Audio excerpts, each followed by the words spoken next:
मुख्यमंत्री देवेंद्र फडणवीस यांची 1100 कोटीची घोषणा. शेंडा पार्कमधील 27 एकर जागेला हिरवा कंदील, पण अद्याप आरक्षण नाही. धारवाड गुलबर्गा खंडपीठाच्या धर्तीवर त्वरित सुविधा निर्माण करण्याची वकिलांची मागणी.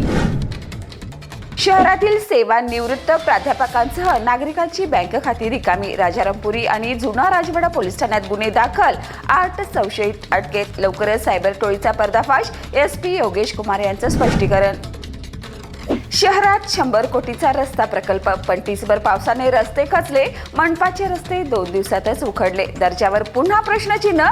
IRBचे 15 वर्षापूर्वीचे रस्ते आजही टिकाऊ, मग महापालिकेचे का नाही? जूनमध्ये सरासरीच्या 23% पावसाची नोंद. कागल तालुका आघाडीवर. 45% पावसासह मान्सून वेळेवर दाखल. पावसाचा जोर अद्यापही सुरू. सर्वच घटक हैराण. जिल्ह्यात फक्त 50% खरीप पेरण्या पूर्ण. शेतकरी चिंतेत. जिल्हा प्रमुख निवडीवरून असंतोष. उपनेते संजय पवार आज मातोश्रीवर. हर्षल सुर्वेंच्या राजीनाम्यानंतर पवारही नाराज. वरिष्ठ पदाधिकाऱ्यांसह मंगळवारी मुंबईकडे प्रस्थान. जिल्हा परिषद पंचायत समिती निवडणुकीच्या पार्श्वभूमीवर सेनेत अंतर्गत धुसफूस.